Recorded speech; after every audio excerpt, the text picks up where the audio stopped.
hukum serta untuk menjaga stabilitas dan kondusivitas wilayah. Kami juga berharap tidak hanya dari kejaksaan, nantinya dari kepolisian juga bisa melaunching ini untuk bersama-sama kita, pemerintah kabupaten, pemerintah kecamatan, pemerintah desa kelurahan, untuk bersama-sama mengawal kegiatan ini. Tadi disampaikan oleh Pak Kajari bahwasanya restoratif justice ini adalah suatu pendekatan yang menitik beratkan pada kondisi terciptanya keadilan dan keseimbangan bagi pelaku tindak pidana serta korbannya sendiri. Restoratif justice adalah suatu solusi alternatif untuk penyelesaian perkara, khususnya perkara pidana yang ada di masyarakat dengan mendapatkan win-win solution. Seperti kita lihat di video tadi, bahwa kondisi ekonomi ketika memaksa seseorang untuk melakukan suatu tindak pidana, di Blora ada Brutani, tadi saya disini sama Pak Kajari, sekiranya persoalannya ini tidak berat, kalau hanya mencuri ranting dan sebagainya, ini kalau tidak bisa dilakukan RJ. Kalau turunnya satu truk itu baru bisa diampuni ya Pak Kajari ya. Terima kasih rekan-rekan atas kehadirannya untuk ikut meliput kegiatan launching rumah RJ ini. Jadi peluncuran rumah RJ ini dimaksudkan adalah untuk sebagai bentuk lain dalam penegakan hukum. Kalau dulu monoton penegakan hukum itu harus dibawa ke pengadilan, disidang, diperiksa, kemudian dijatuhi hukuman. Sekarang ini juga searah dengan jihad untuk penyelesaian perkara biaya ringan, cepat dan sederhana, maka diluncurkanlah peraturan kejaksaan nomor 15 tahun 2020 tentang penghentian penuntutan berdasarkan keadilan restoratif justice. Tujuannya apa? Dengan tidak dibawanya ke pengadilan, ini seakan-akan mereka sudah kembali hidup damai antara korban dengan si pelaku. Dikembalikan keadaannya menjadi keadaan seperti keadaan semula, seperti tidak pernah terjadi apa-apa. Namun menjadi catatan tetap bagi pelaku itu datanya tidak ada sekali, sehingga kalau suatu saat melakukan kembali, tentunya itu menjadi catatan kami untuk memberikan hukuman. Pastinya akan diperberat.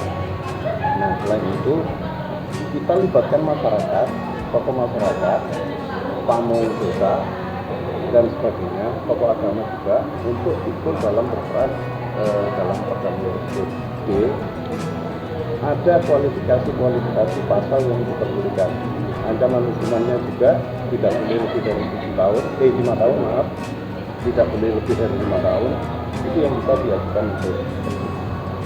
Dan diharapkan rumah SD ini bisa menjadi sinergi yang bagus antara masyarakat dengan kami, aparat penegak hukum, khususnya di kejaksaan, supaya bisa menjadi lahan juga atau menjadi ruang yang nantinya bisa digunakan oleh masyarakat yang membutuhkan pengetahuan hukum atau lagi ada masalah boleh konsultasi digunakan rumah SD kami untuk berkonsultasi. Bisa disebutkan contoh-contoh misal kasus yang sudah diberikan?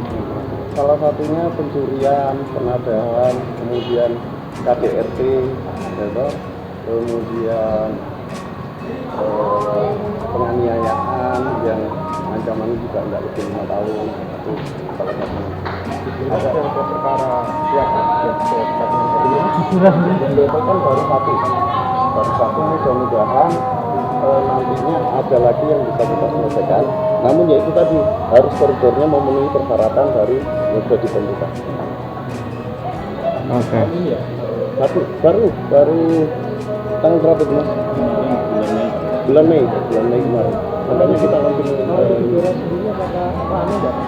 ini kan berbagai macam kasus ya. Nah, kebetulan yang memenuhi syarat kemarin satu ini, yang lainnya tidak memenuhi syarat.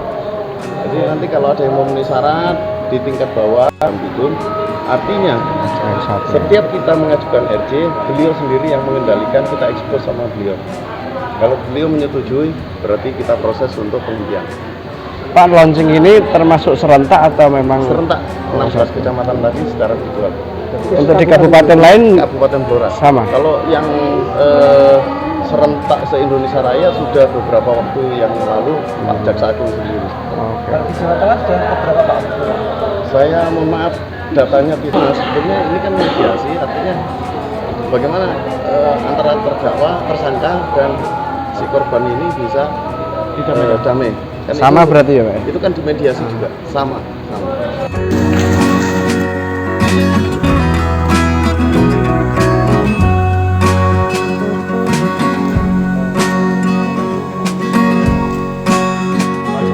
Like, nanti subscribe sosial media Tribun Muria.